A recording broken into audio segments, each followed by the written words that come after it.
So we all know that Starbucks, they have a delicious product. We all love their teas, their coffees, basically all of their products are actually pretty high quality. Actually, to be honest with you, I'm not the biggest fan of the coffees.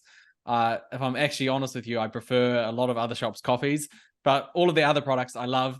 And most people think that Starbucks is a high quality brand. They love going to the store and drinking the products. But we want to talk about the stock. Is the stock as good as the actual business and as good as the coffee, so to speak? I guess we'll just do it as normal, which is the Warren Buffett method of analyzing a stock. The very first thing that he says before you analyze the stock is you need to understand the business. If you don't understand the business, why would you buy the stock? How do you expect to have an advantage over any other investor if you don't even understand the business model? So that's why we often start with understanding the business model, because you need to. So Starbucks, amazing brand. It's obviously the coffee brand. They sell coffee, teas, frappuccinos. What's the other one? Pumpkin spice lattes. A lot of people are obsessed with that. Yeah, a coffee shop that started in Seattle, Washington, and now it's basically going throughout the whole world. They're dominant in the USA, 15,400 stores in the USA, and across the whole world, they have 34,000 stores. So great company. The underlying business, amazing. Anything you want to add to the business model? Yeah, so 82% of their revenues come from the business model that we all know, which is kind of the old business model of like they own the store, they sell the coffee in the store, and they make a profit on the coffee that they sell. We all know that business model. 82% of their revenues come from there.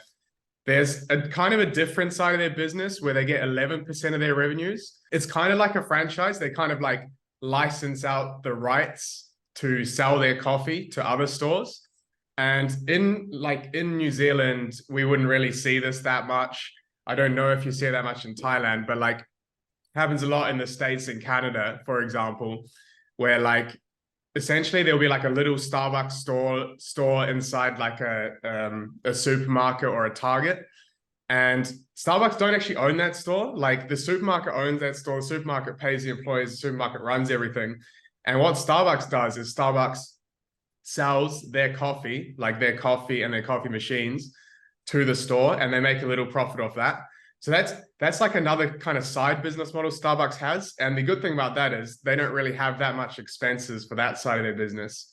All they do is they just sell the coffee and let them use the brand, and Starbucks like make a little profit on that. They don't have to worry about, like paying the staff or anything like that. So that's like a nice little like other side of their business, 11% of their revenues. And then they do have, it's something like 8% of their revenues come from like the other side of their business, which is just essentially they sell like ready-made drinks in supermarkets and stuff. I don't know if you've seen it, but like they'll have just like, a pre-made latte, like a cold latte pre-made, and they sell that in supermarkets. And that just makes like a few percent of their business. But that's kind of like the two other sides of their business that aren't the side that we're all familiar with. True, yeah. And so the reason why, when I was reading the report, the reason why they license out their store instead of franchising it out is so that they can keep a stronger element of control over the store, because apparently that licensing allows Starbucks to have more power over the say of what's going on in that store. Whereas if you franchise out the store, it allows the franchisee to have all of the power. So the reason why they do that is just to maintain control over the quality of their brand and of the store. They don't want someone to manage the store sloppily and affect their overall brand.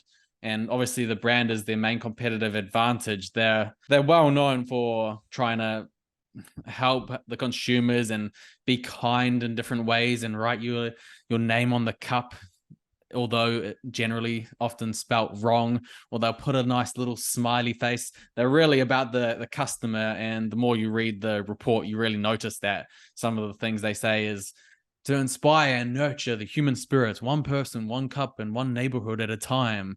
Like this is riddled throughout the report. Our people and the ability to create magic through coffee and connection. The meaning of the brand is community, connection, care. It sounds a little bit cheesy, obviously, but they actually do quite a good job of that. And it's amazing how well they do that throughout the whole world. They maintain that decent level of customer care.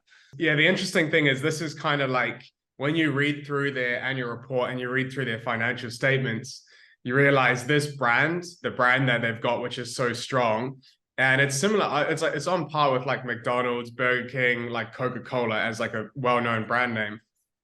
And they've recorded that in the balance sheet almost for like nothing. There's like a very, very tiny amount they've got goodwill, which is like, like goodwill with cut. This is where I think it would normally be like recorded in a balance sheet. And that's like not even Yeah. there. It's like a very tiny amount. So there is an element of like what Warren Buffett likes to look for, like a massive asset to the company, which isn't actually recorded on the financial statements. Yeah. Another big growth opportunity that a lot of investors see, like the main one that I saw when I was reading through different Starbucks reports was growth opportunity in China. China, they really struggled with the pandemic, but recently Starbucks has done really well in China. They said revenue grew 12% year over year in general for Starbucks, but China's sales grew a whopping 48% as the country continues to ease its way out of the pandemic prompted lockdowns. Right now, there's 6,000 stores within China and 15,000 stores in the USA. But China, the market there is 1 billion. And in the USA, the market is 350 million. So people are saying, well, there's so much more opportunity throughout China, especially as they get wealthier and wealthier and their GDP. The GDP is growing way faster than the USA. It's growing at 5.7, 5, 6% per year, whereas the USA over the past 10 years has grown at 2-3%. So it's interesting to think about how good a growth opportunity do they have in China. The skeptics might say that, well, you got to watch out for the government. The Chinese government don't really want a foreign company to come in and dominate the market share. And I think that they have a really good point, people who say that, because the Chinese government is notorious for, cutting out foreign competition and just allowing the Chinese companies to dominate there, like what they did with the internet search companies. They completely banned Google so that Baidu could be dominant. So it's amazing how well Starbucks have actually done in China already. Yeah, and if you actually like take that point and look a bit broader, you just said there's 15,000 stores in the United States. And this is something that really surprised me when I read their 10K statement.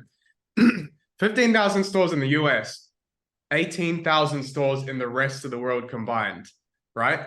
US, as you said, population 350 million, rest of the world population 6.5 billion. So like when you think about it, you don't even have to really worry about the Chinese government that much because you've still got India, Latin America. I mean, Europe's pretty developed, but still Asia is the people there, the GDP is going to go up. The people there are going to get richer. Probably over a long period of time, they're not going to have that much different tastes in coffee to what Americans have. I mean, like you see how like Coke expanded throughout the world as the countries got richer, they consume more Coke. It's quite likely that the same thing would happen with Starbucks. So, I mean, the amount of stores, USA and rest of the world are at the moment on par, but the population of the rest of the world is way, way, way higher. So if you look at it, like there is a lot of room to grow. And even if one country like China bans it, I mean, you've still got India, which is another billion people, Latin America, which is like 600 million or more. Yeah, and Starbucks are notorious for being able to take the opportunities when granted to them. I mean, they started in 1970, but they really started to grow a lot in 1980s when Schultz took over, and he was just a genius at expanding the company. So, if these countries continue to grow and Starbucks maintain their competitive advantage with Schultz and keep the strong leadership, then certainly there's a good opportunity there. I mean, there's going to be questions like, is it going to be an Indian company that they're going to compete with, and who's going to be better? Let's see how it plays out. But, historically, Starbucks have been really, really good at expanding. Okay, so the other thing to look that I found interesting about Starbucks, and really we should analyze with any company, is like, all right, so they've got a strong business model, they've got lots of growth, but then the question is like, okay, they're making profit. How are they spending that profit? What are they doing with it? And I've said it like many times. Basically, like when you've got a strong business that's got lots of room for growth, what you normally do, and you see it like all the time, like Amazon did it for like 20 years, is they just take all their profits that they're making, and they just reinvest that back into the business. So they're just growing and growing the business. And what Warren Buffett says is the test you do for this is if you can create more than $1 of value for every $1 you put into the business, You just want to put your profit straight back into the business. If you don't think you can make more than $1 of value, then you have to essentially get those profits and give them back to the shareholders. And there's two ways you can do this: repurchase of stock, or you can pay out dividends. So I thought it'd just be interesting to show you how Starbucks are doing it with their stock.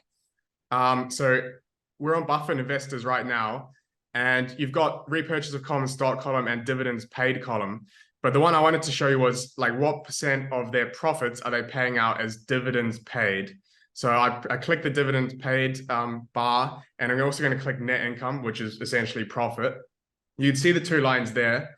The other cool thing Buffett Investors does is you just go to this add series button, and we can go like net income divided by dividends paid. Sorry, other way around. Dividends paid divided by net income, which is like saying what is dividends paid going to be as a percent of net income. So if I click create there, it's created a different bar or a different series, which is just what percent of their income are they paying out as dividends. So I'm just going to zoom in a little bit.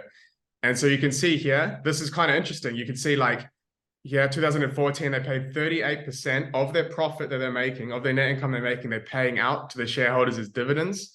34, 42, 50, 49. So essentially, you can see from this chart, basically half of their money, half their profit they're making, they're paying back out to the shareholders as dividends. And like one interesting thing about this is it does kind of say like, you know, if you're paying your money, if you're paying your profit out as dividends, the owners or the managers is kind of thinking like, we don't actually have anything we can do with this money right now, which will create more than $1 of value. So we're just giving it straight back out to the owners. So that is like kind of a point on the kind of the negative side, or it's at least saying they can't grow with all their money right now. They might need some more time to grow. Yeah. Well, basically what that is just the payout ratio. That's what they call it, right? So how much of the earnings are you paying out as dividends? And yeah, the higher the payout ratio, generally speaking, the more mature the company is and the less room that the managers see to grow in the future, because they're thinking, oh no, we might as well just give the money back to you. We don't exactly know what to do with it. We're not sure fully how we can keep expanding it, so we just hand it back. So yeah, it's definitely a sign of a maturing company. And one thing I like about that sign is that it's not what they're telling you. It's kind of looking at their actions. You can see it on paper instead of just like, you know, whispers and rumors and stuff like that, and you don't know who to believe. This is on paper. And another interesting point on this is like there's two ways to give your money back to the shareholders. The first is obviously dividends, and as I said before, the second is repurchasing stock. And generally the way Warren Buffett always says it is you repurchase stock if you think your stock is undervalued. If you think your stock is undervalued as a company and you're making profit, just take all of that profit and just buy back stock on the market, and then like delete that stock so it moves up the value. Starbucks aren't doing that. They're only spending about half on repurchasing stock, which means it's kind of weird, actually. It's kind of like they're in two minds, but they definitely don't fully believe that their stock is undervalued right now. Because if they were smart and they believed their stock was fully undervalued, they should just be like taking all this profit and just buying back their stock. I guess now is the perfect time to talk about the valuation of the stock. So I've done 3 scenarios as I normally do: bull, medium, and bear case. So this is my bull case right here. So I've got a future growth rate of 12%. So obviously one of the main ways of getting growth rate of the future is looking at how it's grown in the past. So for my bull case, I've said, let's assume that they keep their 10-year growth rate that they have over the past 10 years, where we've experienced a big bull market and they've done extremely well. And so let's assume that they can keep that growth, which is a bullish assumption. 10% return is what I always want. Generally, I do the 10-year forecast. And okay, let's assume right now their PE is 33. So we'll assume that the PE maintains itself. Normally, as a company gets more and more mature, that PE goes lower and the growth goes lower too. So this is why it's a more bullish assumption to have a 30 PE. Click the calculate, boom, and we get that Starbucks is just a little bit undervalued right now with a company intrinsic value of $140 billion. That's my bull case. Normal case, I've assumed a lower growth rate of 6%. That's assuming that they reach their 3-year average growth rate that they have. And oh, actually, I need to lower that PE for sure. We'll do 19 PE for my normal case. And you see 45% below current market cap with intrinsic value of 63 billion. And if you disagree with my assumptions, you feel free to make your own. I don't mind. And then the bear case, I've done 0% growth rate. They struggle to grow, that the company continues to mature. They're so saturated throughout the USA that they struggle to grow in other areas. That Schultz is getting old. The manager who built everything, who grew everything, is getting old. So we can assume that the leadership team becomes less competitive. Even this, it could even go downhill. So maybe it's not being that pessimistic. 0%, 10-year, 10%, and obviously the PE, if it's growing at 0%, what would the PE be? I'd say 13. So yeah, even that, it's 71% below current market cap. So the stock could fall by a lot if it reaches negative forecast in the future, if the company isn't managed well and if they struggle to keep growing. Those are my 3 intrinsic value scenarios. Yeah, so it's interesting. My intrinsic value scenarios were very similar to yours in terms of all of the metrics in terms of future growth rate. But the main thing I changed is my thinking was like, with Starbucks, it feels like it's so much easier to forecast like for a long distance into the future, especially because it's like we kind of know roughly what the big factors are going to drive growth or in the long term, whereas in the short term it's a bit harder. So I changed years to forecast to 20. It's a bit out there. It's a bit out there. I don't know if it's smart or not.